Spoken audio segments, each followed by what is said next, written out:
penyebaran suku dan daerah di Minangkabau.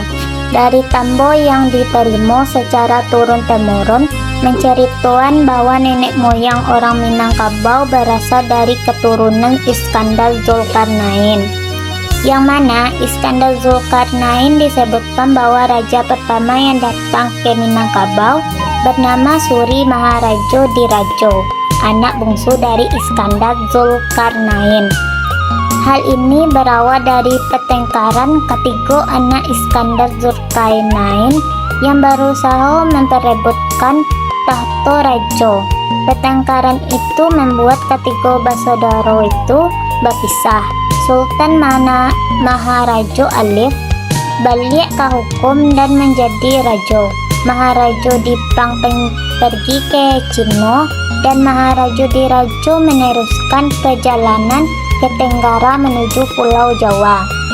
Tapi sayangnya kapal diterjang badai dan terombang-ambing berminggu-minggu di samudera luweh. Para penumpang kapal sudah sangat putus asa dan persediaan makanan hampir habis. Untung talie sebuah daratan di kejauhan.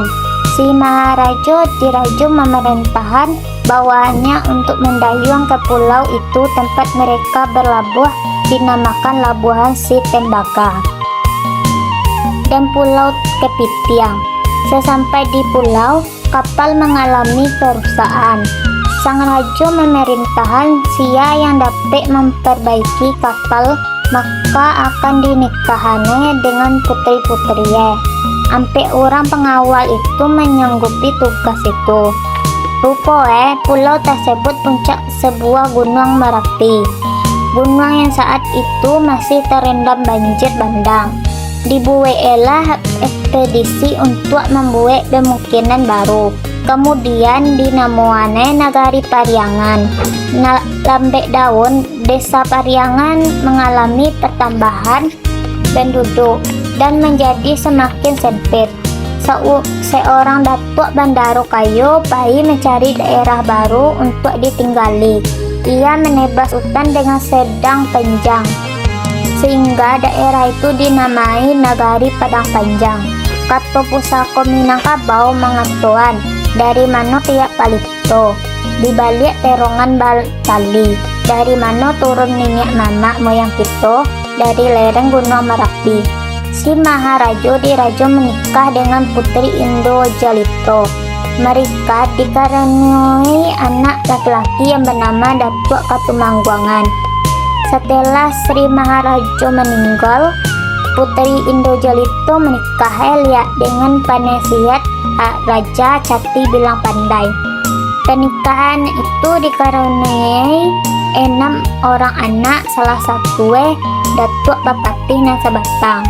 Saat Nagari Pariangan dan Padang Panjang mulai penuh melakukan ekspedisi peluasan wilayah Baliak, Datuk Katumangguangan mendirikan Luhak Tanah Datar.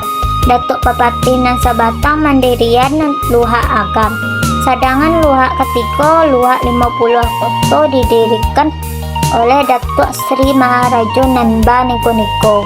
Ketiga daerah itu di Luhak Nantiko. Luhak Tanah Datar adalah wilayah yang meliputi Kabupaten Tanah Datar, sebagian Sawalunto, Singjujuang, dan Solo yang berpusat di Batu Sangka. Luhak Agam adalah wilayah meliputi Ampe-Angke, Lawang Nantiko Balai, dan Nagari Sakaliling Danau Meninjau yang berpusat di Bukit Tinggi. Luhak 50 adalah wilayah yang berpusat di Payakumbuh yang terletak di sepanjang Batang Sinamar, daerah sekitar Gunung Sagol bagian utara dan barat, seliringan Batang Lampasi dan Batang Agam, dan sampai ke wilayah Kabupaten Kampar di Provinsi Riau, hingga sepisah-pisah Wanyuik atau dikenal sebagai Pekanbaru sekarang. Sejarahnya, ketika jumlah penduduk di ketiga wilayah lunak Nantiko semakin meningkat dan sampai tinggal sampai mereka kemudian merantau ke daerah lain. Daerah lain disebut dengan sebagai daerah rantau dan daerah pasisir yang luweh untuk memperluas wilayah. Daerah pasisir meliputi daerah sepanjang pantai sebelah barat Sumatera yang memanjang dari barat Laut ke Tenggara. Dalam Tambo disebutkan bahwa daerah pasisir yaitu daerah Nagari Talapak. Sebelah daerah ini mulai dari perbatasan daerah Minangkabau dengan daerah Bengkulu sekarang, yaitu Muko-Muko, sampai perbatasan Minangkabau dengan daerah Tapanuli sebagian selatan. Daerah Minang Rantau meliputi sepanjang aliran sungai dan bermuara di timur ke Selat Melaka, bahkan termasuk rantau Nan Sambilan atau Negeri Sembilan Malaysia. B. Sejarah di Lubuk Aluang. Seperti yang diketahui, daerah Minangkabau dahulunya dikenal terbagi dua sebutan, yaitu daerah pedalaman Minangkabau yang terletak di daerah daratan tinggi pegunungan seperti daerah Agam, Tanah Datar, dan Solok. Sedangkan daerah rantau merupakan sebutan kawasan terletak di daerah pesisir pantai seperti Pariaman dan Padang. Desa-desa awal di wilayah pantai Parangpangan berkembang menjadi pusat dagang dan pelabuhan yang didirikan oleh penduduk dari wilayah pedalaman Minangkabau. Nama Pariaman berasal dari kata Arab Barri Aman yang berarti tanah daratan yang aman sentosa, atau juga dianggap berasal dari pari yang aman, yang menggambarkan pelabuhan yang aman untuk berdagang. Sebelum kedatangan orang Eropa, kota-kota penting Pariaman dan Piku dikunjungi oleh pelaut dari Arab, Cina, dan Gujarat. Komoditas dagang dari pedalaman Minangkabau, terutama emas yang dikirim ke pelabuhan-pelabuhan rantau di Pariaman untuk diedarkan. Wilayah disebut Pulau Emas. Kabupaten Padang Pariaman awalnya disebut Kabupaten Samudra setelah proklamasi kemerdekaan yang meliputi beberapa daerah, terutama daerah Lubuk Aluang. Penamaan Lubuk Aluang berasal dari sebuah lubuk yang terletak di Sungai Batang Anai, yang sekarang posisinya terdapat di bawah jembatan Kotoburua. Kedalaman lubuk tersebut melebihi pohon kelapa.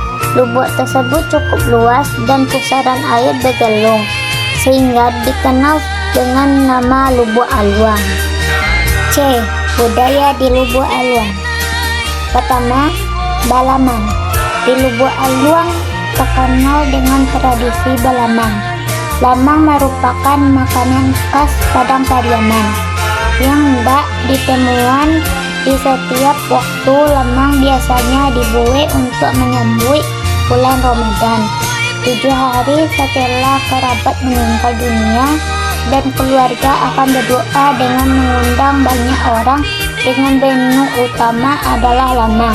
Tradisi ini tidak hanya acara hiburan atau praktek keagamaan, tetapi juga merupakan simbol kebersamaan dan solidaritas masyarakat di Minangkabau. 2. Bajaput dalam pernikahan. Bajaput dilandasi oleh falsafah masyarakat Minang dengan sistem matrilineal atau mengikuti garis keturunan ibu, bahwa dalam hukum adat disebutkan posisi suami adalah sebagai tamu di rumah istrinya. Sebagai tamu atau orang datang, maka berlakulah nilai moral, yakni datang karena dipanggil, ibu karena dijapui. Prosesi pernikahan di Lubuk Aluang sama halnya dengan Pariaman, selalu laki-laki yang diantar ke rumah istrinya. Ini sebagai bentuk ketulusan hati menerima, maka dijemput oleh keluarga istri secara adat oleh kerabat laki-laki. Karenanya laki-laki disebut juga orang jemputan. Ini ditandai dengan berupa uang japui. Sebelum pernikahan dilangsungkan, jumlah uang japui biasanya dibicarakan oleh paman atau mama. pengantin pria dari pihak ibu di acara ketimbang tando.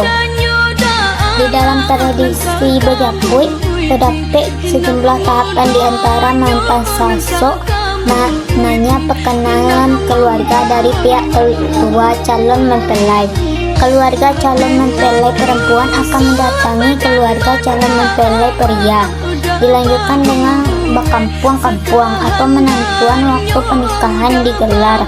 Kemudian saat hari pernikahan tiba, keluarga pengantin perempuan akan melakukan prosesi penjemput mempelai atau menjemput pengantin pria, sekaligus membawa uang japui. 3. Basaka atau bersafar. Di Lubuk Aluang, tradisi basaka atau bersafar adalah aktivitas berziarah yang dilakukan oleh umat Islam di komplek makam Syekh Burhanuddin.